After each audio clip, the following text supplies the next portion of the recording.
Sosok Sevi Ayu, driver ojol wanita yang tewas terbungkus kardus, dikenal ramah dan baik.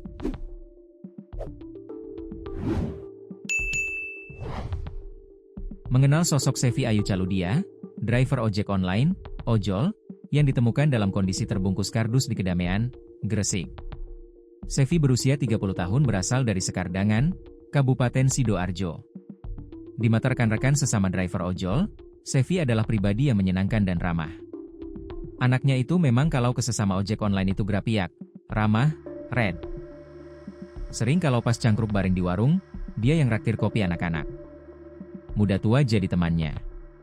Dia orangnya baik, makanya kami benar-benar kaget waktu dengar kabar almarhum, ungkap Sinta Dewi, salah seorang sesama ojek online wanita.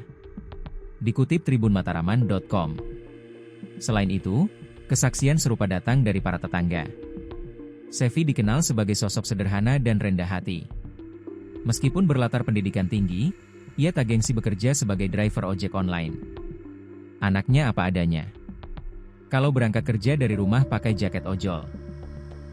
Kalau papasan, dia sering nyapa saya, ujar Ahmad Supadi, tetangga yang rumahnya hanya berjarak 4 rumah dari korban. Ahmad mengaku terakhir kali mendengar kabar Sevi saat Sabtu 26 Juli. Pedagang kaki lima yang biasa berjualan di depan rumah Sevi sempat disapa korban saat itu. Tak disangka, itu adalah pertemuan terakhir.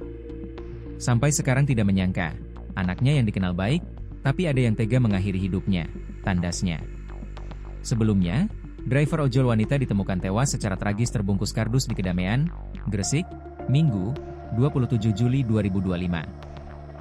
Berdasarkan hasil autopsi yang dilakukan oleh Dr. Nili Sulistiorini SPFM di RSUD Ibnu Sina Gresik pada Minggu, 27 Juli 2025 pukul 15 WIB, korban dinyatakan meninggal akibat kekerasan benda tumpul di bagian kepala. Korban yang ditemukan tak bernyawa dalam kondisi mengenakan jaket jeans biru, atasan hitam, dan celana abu-abu tersebut, menunjukkan sejumlah luka dan tanda kekerasan.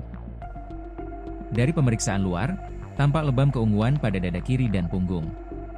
Rahang dan pergelangan kaki korban mengalami kaku mayat, sementara tanda-tanda pembusukan belum terlihat, yang mengindikasikan bahwa kematian terjadi dalam 18 hingga 24 jam sebelum autopsi. Yang paling mencolok adalah luka di kepala, 8 luka robek dengan ukuran antara 2 hingga 6,5 cm, serta memar hebat dari puncak hingga bagian belakang kepala. Selain itu, ditemukan memar di bibir bagian dalam dan lakban hitam sepanjang 10 cm yang berada di dalam rongga mulut. Kepergian Sevi meninggalkan duka yang mendalam bagi ibunya, Sumaiyah. Ditemui di kediamannya di Sekardangan, Kabupaten Sidoarjo, Sumaiyah terlihat sangat sedih. Sumiah menceritakan pertemuan terakhirnya dengan sang putri. Bahkan saat ini ia melihat gelagat Sevi yang tak biasa sebelum pergi. Selfie keluar rumah, Sabtu, sekira pukul 5 sore. Tidak seperti biasanya, dia hanya melirik ke saya dan terus berangkat. Padahal biasanya dia bilang mau kemana atau bagaimana, ujar Sumaiyah sambil menitikkan air mata.